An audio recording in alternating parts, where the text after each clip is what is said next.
이번 주에 공법 특강 하잖아. 네. 토일 어. 6시까지. 그 공법 특강에서 판례 특강은 한참 남았는데. 판례 특강이 궁금하시다면서요. 아, 그게 우리 그 민법은,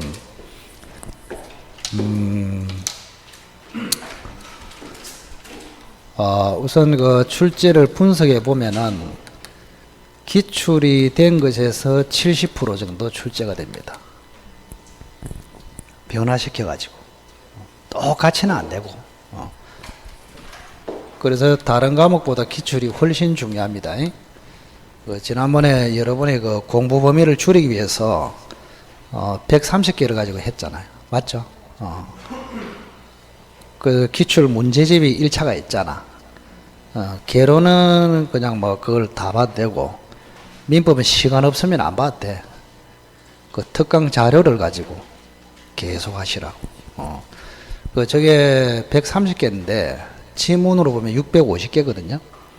650개 같으면 지금 하고 있는 거 거의 다 들어있어. 거의.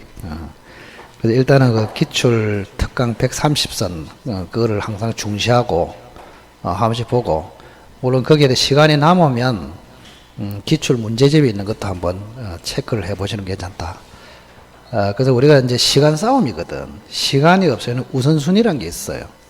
그래서 기출에서 130개 그거는 굉장히 꼭 해야 되기 때문에 그 중심으로 하시고, 그 다음 두 번째 이제 판례라고 있어요. 판례. 지금 제가 이제 판례 이런 식으로 많이 하잖아요. 그죠? 자, 판례에서 80% 내지 85% 정도 출제가 됩니다. 이렇게. 자, 40문제 중에서 80%만 몇 문제입니까?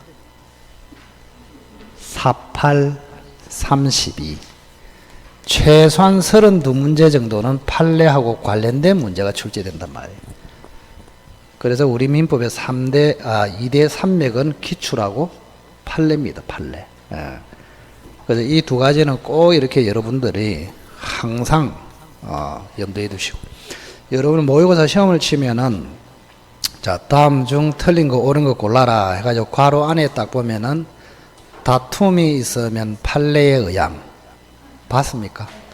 그게 판례에 관련된 문제란 말이에요. 그럼 항상 그 말은 판례와 관련된 게 엄청나게 많이 나온다. 그 말이에요. 그거를 판례 특강을 통해서 이제 다시 한번 처리합니다. 지금 우리가 하고 있는 것 중에서 물론 중복되는 것도 있고, 중요한데 중복되지 않고 없는 것도 있단 말이에요.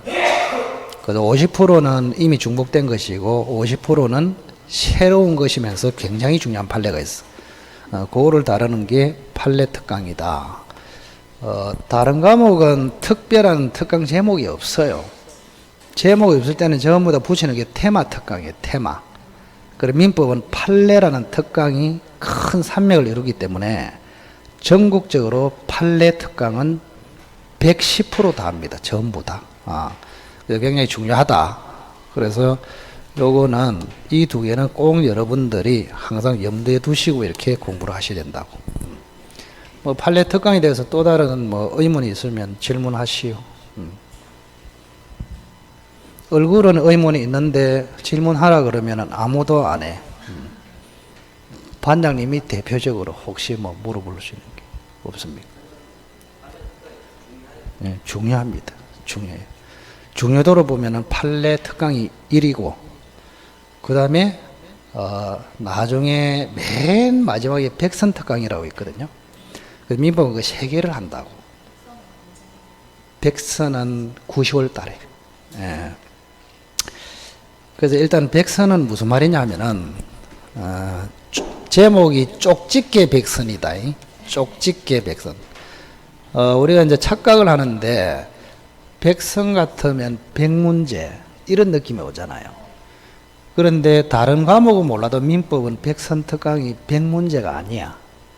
예를 든다면, 다음 중 유치권에 관한 설명으로 틀린 거 골라라. 지문이 17개입니다.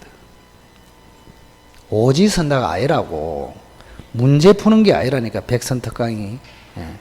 유치권에 관해서 나올 만한 거를 정리를 하는 거예요. 지문 형식으로. 무슨 말인지 아시겠죠? 그래 지문이 5개도 있고 6개도 있고 10개도 있고 15개도 있고 막 이렇단 말이에요. 공동 소유 같은데도 지문이 18개인가 그래 된단 말이에요. 무슨 말인지 아시겠죠? 그래서 지문 형식으로 시험에 나올 만한 거를 정리를 한 거예요, 막판에. 예. 근데 이제 과목마다 다르다 했습니다. 그 선생님 중에서 그냥 뭐 아예 문제처럼 오지 선다로 백선 이래 하는 것도 있어. 근데 민법은 그게 아니라고. 백선 특강의 의미가 주제마다 지문 개수가 달라집니다. 전부 다. 그래서 실제로는 문제로 바꾸면 한 200문제 정도 된다. 그렇게 생각하시면 됩니다. 오지선다로 바꾸면. 예. 백선 3대 특강. 이렇게. 전국적으로 다 한다. 이렇게 생각하시면 됩니다. 그리고 아시다시피 민법은 워낙 중요해서 학원마다 특강 3번 하는데 거의 없습니다. 울산에만 하더라도 지금 6번 하려고 생각하고 있단 말이에요. 민법만큼은 중요하기 때문에. 근데 제가 볼 때는 그렇게 많이 할 필요 없어. 돈도 많이 들고 3번만 하면 충분하다. 그래서 우리는 3번 하겠다. 에? 뭐하고? 기출, 판례, 백선 이렇게. 그 정도만 하면은 제가 볼 때는 충분하다. 경제적도 부담도 줄이고 시험도 되고 이렇게. 그 욕심이 많으면은 자꾸 이제 더하자 그럽니다. 과목마다 틀려요. 학생들이 민법은 자꾸 특강을 더 안 합니까 하는데 조금 후순위에 있는 과목들은 특강 그거 왜 합니까 이럽니다. 그 과목의 중요성에 따라서 학생들이 느끼는 그 감이 다르단 말이에요. 그죠? 그래서 하여튼 간에 그런 식으로 진행이 된다. 자, 65페이지. 자, 3번이 무슨 말이냐. 요것도 조금 정리가 돼야 됩니다. 조건. 조건하고 기한하고 구분이 돼야 됩니다. 자, 기한은 다시 2가지로. 확정 기한하고 불확정 기한이 있습니다. 이렇게. 자, 조건은 발생 자체가 불확실합니다. 불확실. 기한은 발생 자체가 확실합니다. 발생은 확실해요. 그런데 언제 발생하느냐까지도 확실하다. 언제 발생할지는 불확실하다. 이렇게 구분을 합니다. 이렇게. 자, 그래서 출제위원 입장에서 보면은 여기도 불확실이네, 여기도 불확실이네. 그래서 조건하고 불확정 기한하고 구분할 수 있겠느냐, 여기에 관심이 있다고.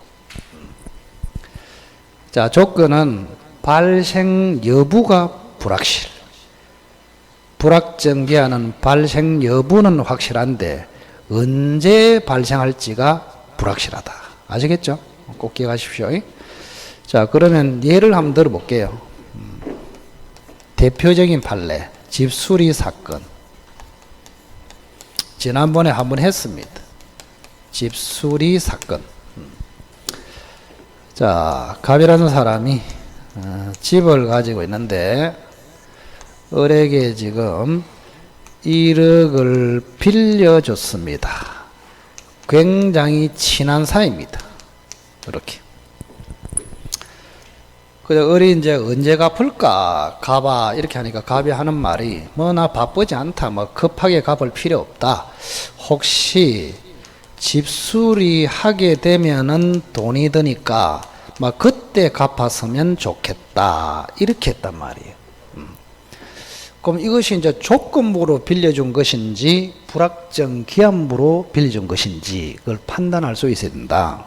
만약에 해석 잘 보세요. 자, 집수리 하면은 을이 갚아야 하고 불타서 집수리가 불가능하면은 안 갚아도 된다. 그러면 조건입니다. 다시 한번. 자, 집수리 하면 이행기가 도래해서 갚아야 하고 집수리가 불가능하면은 안 갚아도 되고 그거는 조건. 그 다음 집수리 해도 갚아야 하고 집이 불타서 집수리가 불가능해도 갚아야 한다. 그러면 불확정기한. 여러분은 뭐로 보입니까? 네, 불확정기한. 조건으로 보입니까? 불확정 기한으로 보입니까?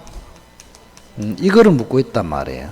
그래, 조건이 아니고 불확정 기한이다. 이렇게 우리 판례는 봅니다.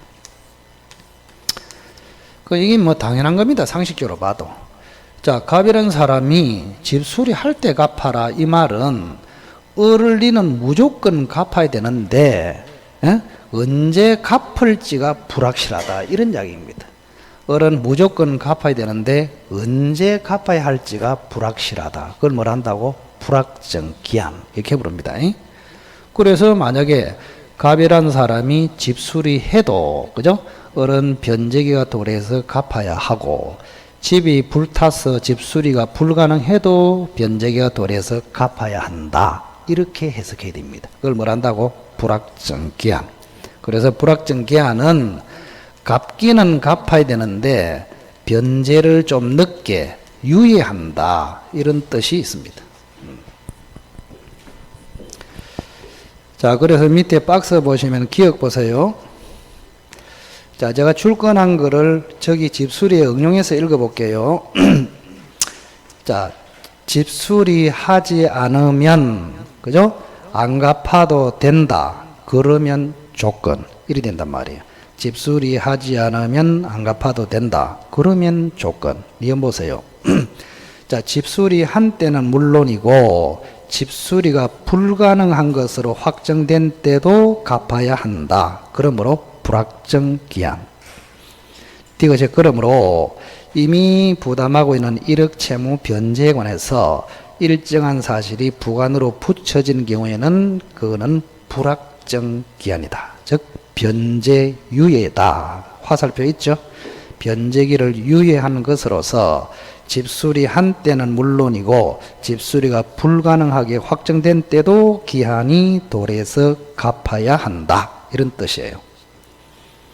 자, 그 밑에 판례 하나 더 있죠. 그죠? 그것도 같은 논리입니다. 그 동그라미 4번 한번 퍼뜩 읽어보세요.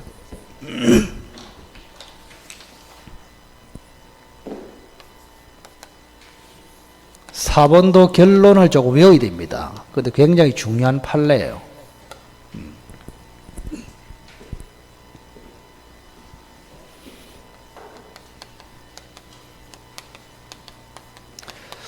자, 앞으로 보실까요?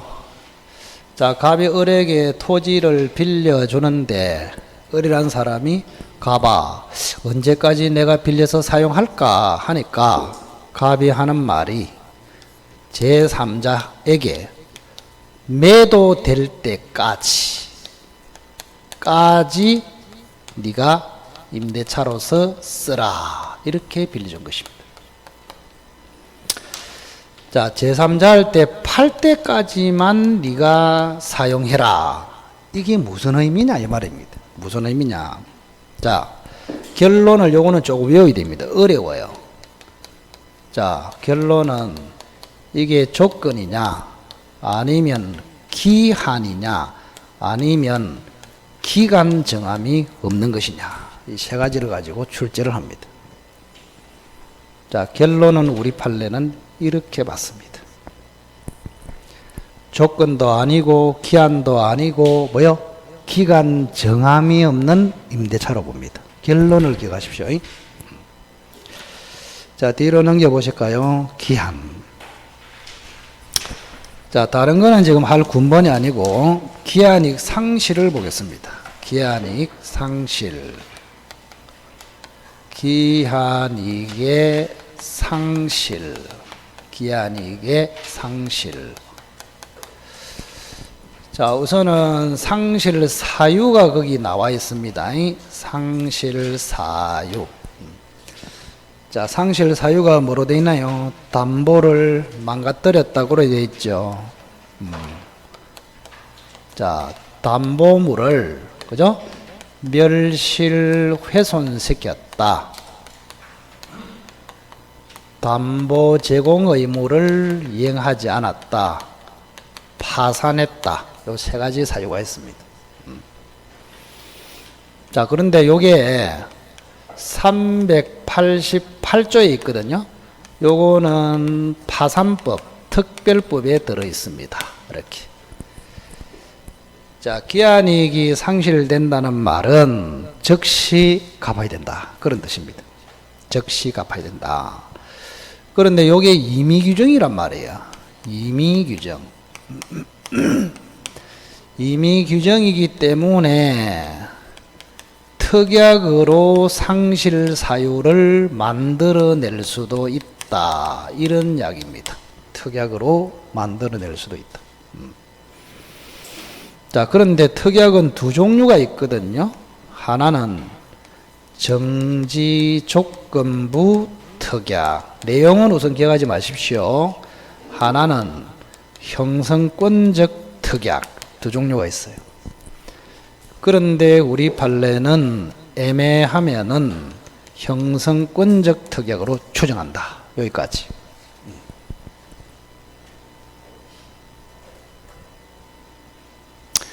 자, 그러면 오늘은 요거 이제 하려고 그랬거든요. 자, 정지조건부 특약하고 형성권적 특약하고 차이가 뭐냐? 자, 정지조건부 특약은 상실 사유가 발생하면은 즉시 이행기가 도래함으로써 기한이익이 상실된다는 특약입니다. 자, 그런데 형성권적 특약은 사유가 발생하고 채권자가 주장을 해야 이행기가 도래한다. 그래서 기한이익이 상실된다. 이거를 형성권적 특약이라고 합니다. 그럼 차이가 여기서 나네요. 그죠? 정지조건부 특약은 상실 사유만 생기면 바로 상실해 버립니다. 그런데 형성권적 특약은 사유가 발생하고 기한이익이 상실된다고 주장을 해야 상실로 갑니다. 이렇게. 우리 판례는 애매하면은 형성권적 특약으로 추정을 합니다. 이렇게. 기한이익 상실. 자, 이 상실은 예전에 한번 이야기했는데 연습 한번 해볼까? 여기 재미로. 자, 갑이 을에게 지금 10억을 빌려줬습니다. 1월 1일부터 12월 말까지 갚아라.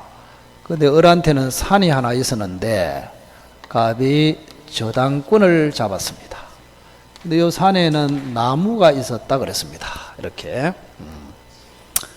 근데 을이라는 사람이 채무자입니까? 그죠? 채무자. 을이 채무자입니다. 근데 6월 6일 날 요 을이 어떤 짓을 했다 그랬죠? 기억이 날까? 뭐 했다? 산으로 올라간다. 발자국이다.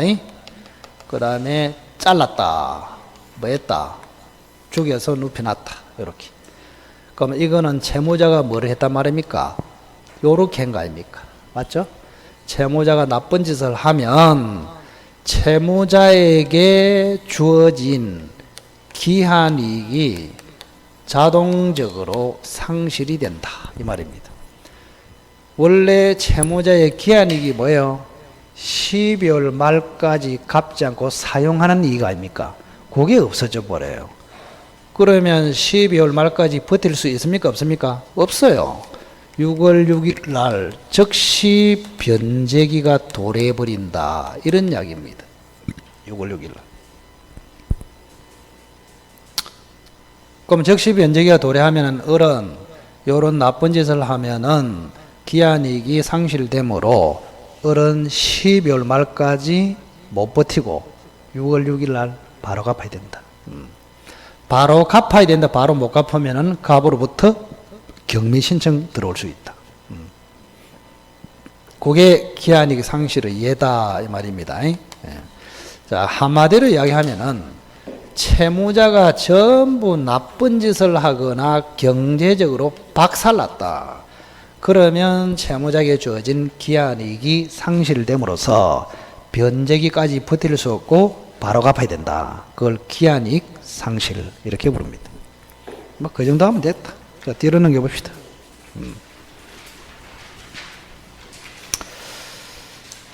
자, 물권은 앞쪽에는 별로 할 거 없어요.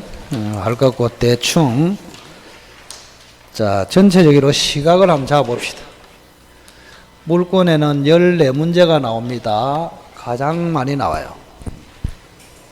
총칙은 10문제, 물권은 14문제, 계약도 10문제, 민특은 6문제 이렇게 나요. 점수 보따리다. 그래서 총론하고 강론이 있습니다. 강론은 물권별로 쭉 돼 있죠. 점유권, 소유권 뭐 이런 식으로. 자, 총론은 첫째는 물권의 그죠? 물권의 객체. 두 번째 물권의 종류, 물권의 효력, 물권의 변동. 이 네 가지가 타이틀입니다. 종론에. 자, 이 네 가지 중에서 3, 4번에서 거의 시험이 나옵니다. 3, 4번. 자, 우선은 물권의 종류 2번부터 합시다. 자, 물권의 종류는 물권의 종류는 민법에 정해져 있는 것만 인정이 됩니다. 읽어보실까요? 물권, 법정주의. 그런데 계약에 의해서 발생하는 채권이 있잖아요. 채권은 법에 정해져 있지 않습니다. 자유주의입니다. 채권은 워낙 많기 때문에 법에 정할 수가 없습니다. 계약만 하면은 채권이 생깁니다. 근데 물권은 법에 딱 정해져 있습니다. 물권. 그럼 이 법이 뭐냐? 두 가지입니다. 민법. 자, 민법에 8개가 정해져 있습니다. 민법 몇 개요? 8개, 8개. 8개가 정해져 있다.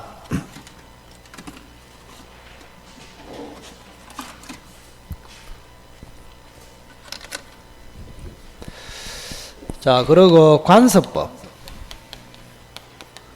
관서법으로 인정되는 게 2개 있습니다. 2개가 뭘까? 법정지상권하고 분묘기지권하고, 법정지상권, 분묘기지권, 물권, 법정주의 이렇게 돼 있습니다. 물권, 법정주의. 자, 관서법으로 인정하는 게 2개라 그랬습니다. 법정지상권하고 분묘기지권. 그런데 관서법에 물권으로 인정하려 하다가 말한 게 3개 있다고. 하나는 온천권, 하나는 공원이용권, 하나는 사도통행권. 3가지. 이거는 물권으로 인정하지 않습니다. 자, 온천권, 공원이용권, 사도통행권. 이 3가지 인정하는 거, 안 하는 거. 그렇게 기억하시고.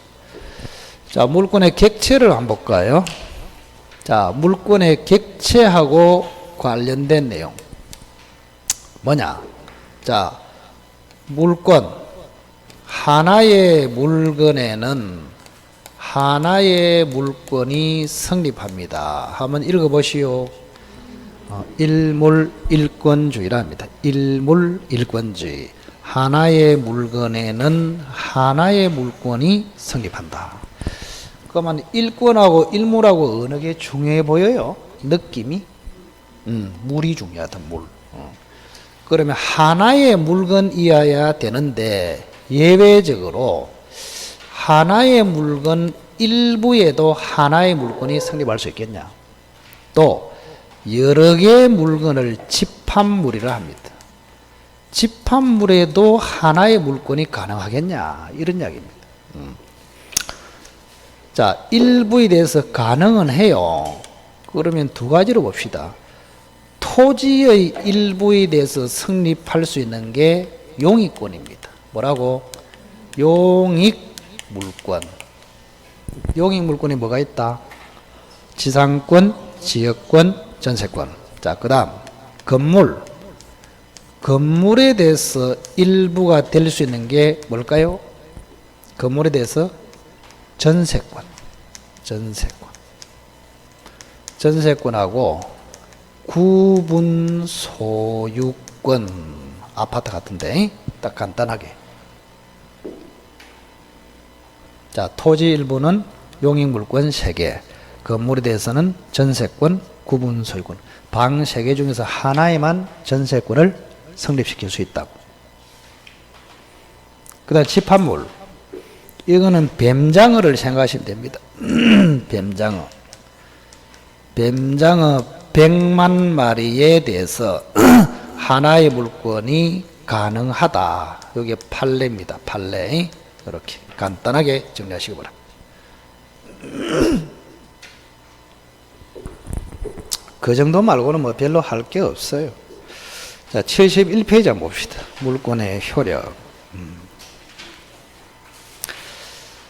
자, 물권의 효력은 우선적 효력하고 물권적 청구가 있습니다. 자, 우선적 효력부터 보면은 물권의 우선적 효력. 요거는 물권 사이에 우열이 있다. 그런 뜻입니다. 우열이 있다고. 이렇게 우열이 있다. 자, 첫째는 물권하고 채권하고 충돌이 되면 아무 소리 없으면 뭐가 우선한다고? 물권이 우선합니다. 물권하고 채권이 충돌하면. 그런데 채권 중에서 강력한 채권이 있습니다.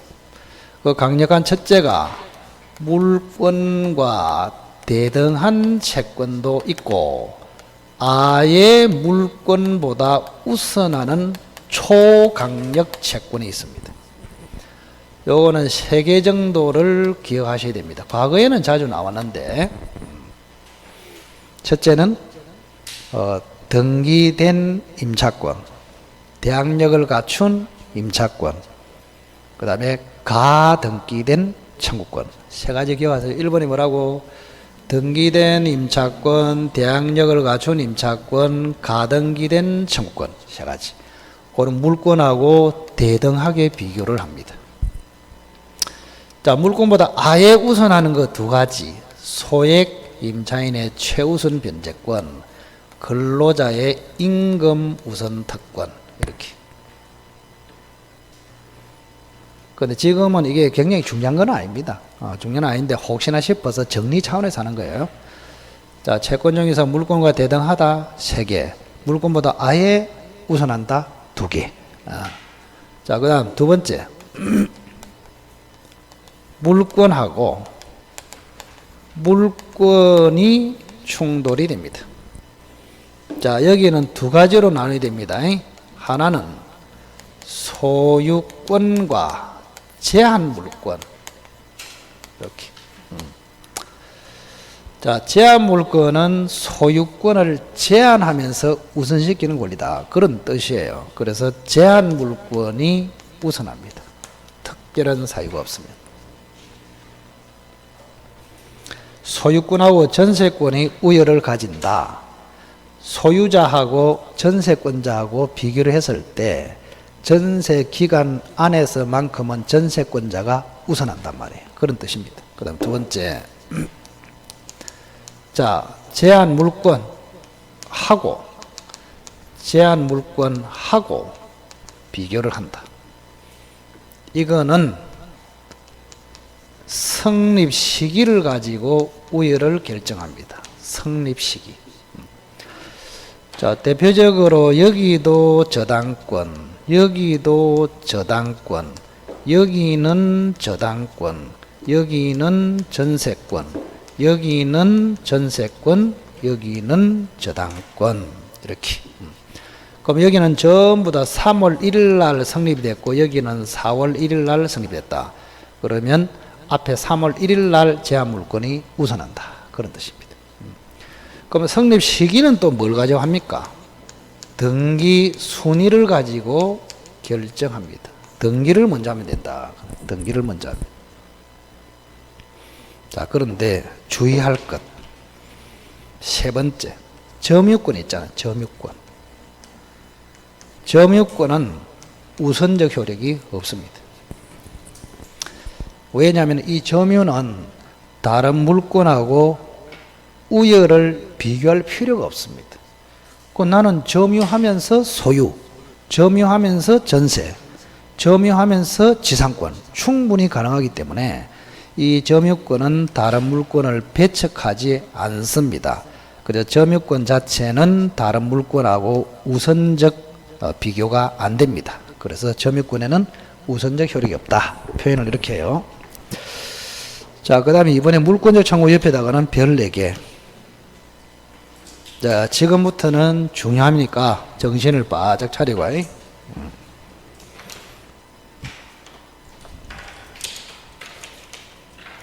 자, 이쪽으로 조금 지울게요. 이쪽으로.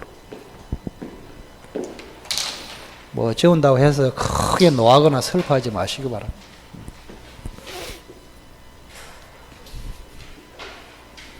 세월 잘 가죠? 금방이다, 금방.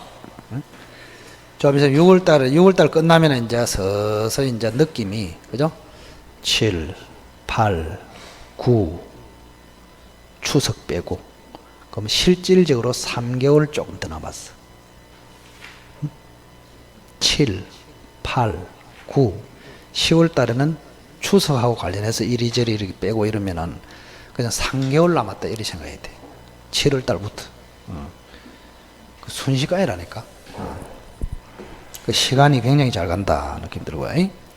자, 물권적 청구 첫째, 규정이 어떻게 돼 있느냐.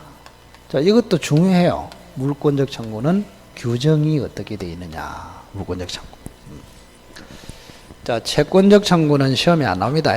물권이 침해됐을 때 물권적 청구, 채권이 침해됐을 때 채권적 청구. 채권적 청구는 시험에 안 나와. 자, 우선은 규정을 직접 규정을 하고 있는 경우가 있고 준용하는 경우가 있습니다. 자, 직접 규정은 두 가지죠. 점유권 하고 소유권. 에는 직접 규정하고 있습니다. 204조, 205조, 206조. 소유권은 213조, 214조. 이렇게 되어 있습니다. 자, 내용은 어디 되어 있냐? 반환 청구, 제거 청구, 예방 청구. 반환 청구, 제거 및 예방 청구. 이렇게 같이 되어 있습니다. 자, 그러면 나머지 6개 물권이 있잖아요. 그죠? 하나는 지상권, 하나는 지역권, 하나는 전세권, 하나는 질권은 시험에 안 들어갑니다. 그 다음에 저당권. 이렇게 돼 있단 말이에요. 그럼 나머지 요 5개 물권은 소유권에 관한 규정을 끌어옵니다. 그걸 준용이라 합니다. 준용. 자, 지상권은 다 끌어와요. 213조, 214조. 자, 전세권도 다 끌어와요. 요렇게. 다 끌어오는 두 개밖에 없어요. 그 말은 지상권, 전세권에 침해되면 반환 청구도 되고 제거 청구도 되고 예방 청구도 되고 다 된다 그 말입니다. 자, 그런데 요 지역권은 준용이 안 됩니다. 214조만 돼요. 저당권도 마찬가지입니다. 요렇게. 그래서 지역권과 저당권이 침해되면은 반환 청구는 안 돼. 뭐만 된다고? 제거 청구, 예방 청구만 된다. 왜 그러냐 하면은 요 지역권하고 저당권은 배타성이 없습니다. 그래서 점유를 본질적 요소로 안 한단 말이에요. 그러니 나에게 가져와. 이게 이론적으로 안 됩니다. 자, 그 다음 유지권은 아예 준용이 안 됩니다. 그래서 유치권의 기출이 가장 많이 됐다. 한 3번 정도 됐습니다. 이렇게 유치권.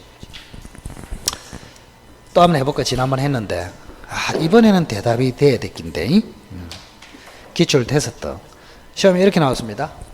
자, 유치권이 침해됐을 때 유치권자는 물권적 청구를 할 수 있다. OX. 자, 유치권이 침해됐을 때 유치권자는 물권적 청구를 할 수 있다. 할 수 있다. 할 수 있습니다. 왜냐하면 지금 할 수 없다는 말은 유치권으로 할 수 없다 그 말이에요. 여기서는 유치권으로. 근데 유치를 하면은 반드시 안에 뭐가 들어있습니까? 점유권이 들어있잖아요. 그죠? 점유권으로는 유치권자도 물권적 청구를 할 수 있다고. 다시 한번. 자, 유치권이 침해됐을 때 유치권자는 물권적 청구를 할 수 있다. 대신 유치권으로 물권적 청구는 할 수 없고 점유권으로 물권적 청구를 할 수 있다. 됐습니까? 그 표현하는 게 참 힘들다 그 말입니다. 자, 꼭 기억하십시오. 자, 그 다음 주체가 누구냐? 주체. 누가 하느냐 이 말입니다. 누가. 자, 물권적 청구의 주체는 현재의 물권자입니다. 종전의 물권자는 청구를 할 수 없습니다. 이미 물권을 상실한 자는 물권적 청구를 할 수 없다. 자, 상대방이 더 중요하죠. 누구에게 하느냐? 현재 물건을 점유하는 자에게 합니다. 점유하는 자에게 한다. 점유. 자, 이때 점유는 직접 점유자 들어가고 간접 점유자도 들어가는데 뭐는 안 된다고? 점유 보조자는 상대방이 안 됩니다. 예전에 점유권 할 때 점유 보조는 인간 추계도 안 된다 그랬잖아. 그 인간 추계도 안 되기 때문에 점유 보조는 청구할 수도 없고 청구의 상대방이 될 수도 없어요. 응? 그리고 더 중요한 것은 이 상대방인 현 점유자한테는 귀책 사유가 전혀 필요 없다. 그래서 출제위원회는 지문에 딱 낼 때는 저런 걸 조심하라고. 귀책 사유 필요 없다. 대신에 손해배상 청구 있잖아요. 손해배상 청구의 상대방은 귀책 사유가 반드시 있어야 합니다. 이런 걸 확실하게. 자, 물권적 청구의 상대방은 귀책 사유가 필요 없고 손해배상 청구의 상대방은 귀책 사유가 필요하다. 그 다음에 세 번째, 비용 부담. 물권적 청구할 때 비용을 누가 내느냐? 만약에 철거 청구를 하잖아요. 그럼 철거 비용이 들잖아. 그러면 비용 부담은 청구자가 하는 것이 아니고 청구를 당하는 상대방이 부담한다. 결론만 정확하게 기억하시라 말입니다. 자, 마지막으로 소멸시효. 자, 물권적 청구는 소멸시효에 걸려서, 그죠? 일정 기간이 지나면 소멸하느냐. 자, 이것도 조심하라고 몇 번 이야기했습니다. 조심해야 됩니다. 나누라 했습니다. 나누라. 소유권에 기한 물권적 청구. 요거는 소유권이 소멸시효 대상이 아니기 때문에 소멸시효 걸리지 않습니다. 그러면 소유권이 아닌 기타 물권이 있잖아요. 기타 물권에 기한 물권적 청구는 판례가 없어요. 그래서 걸린다는 사람도 있고 안 걸린다는 사람도 있어요. 이렇게. 그래서 여러분은 확실하게 소유권에 기한 물권적 청구는 확실히 안 걸린다. 요것만 기억하고 있으면 된다. 이 말입니다. 소멸시효. 자, 그렇게 훈련을 하시면 되겠습니다. 자, 그래 해놓고 이제 72페이지 넘겨보세요. 자, 거기 크게 제목을 저 위에 백지에, 자, 퇴거 청구, 철거 청구의 문제다 써놓으세요. 퇴거 청구, 철거 청구의 문제. 퇴거 청구, 철거 청구의 문제. 자, 오늘로서 확실히 끝냅시다. 건물을 철거하라. 또는 건물에서 나가라. 이 청구. 이거는 뭐 별 5개다, 별 5개. 굉장히 출제하는 것을 좋아합니다. 대거 청구. 누구에게 하느냐, 그 말이에요, 누구에게. 자, 여기 한번 보실까요? 갑이 토지를 가지고 있습니다. 토지를 가지고 있어요. 근데 우리 갑의 허락을 받지 않고 무단으로 건축했습니다. 그러면 당연히 갑의 소유권이 침해받고 있습니다. 그럼 갑은 을에게 소유권에 대한 물권적 청구를 할 수 있다. 그 중에 하나가 뭐요? 철거 청구. 실무적으로는 철거 청구를 하지만 이론적으로는 소유권에 대한 방해 제거 청구 이렇게 합니다. 뭐라고? 방해 제거 청구. 그걸 철거 청구로 합니다. 자, 그러면 이 경우에 이 갑이라는 사람은 당연히 토지 소유권이 침해되므로 무단 건축을 한 을에게 철거 청구를 할 수 있다. 그 말이에요. 철거 청구를 할 수 있다. 근데 누구에게 하느냐 이 말이에요. 누구에게. 자, 첫째, 건물 정확하게 딱 정리하시면 별거 아니야. 건물 철거 청구는 누구에게 할까?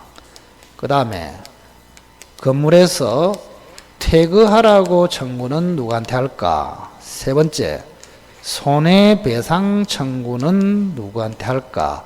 요 세 가지를 딱 정확하게 해야 된다. 자, 철거 청구는 그죠? 현재 건물 소유자에게 합니다. 누구한테 한다고? 소유자. 그리고 조금 더 확대시키면 실질적 소유자에게 합니다.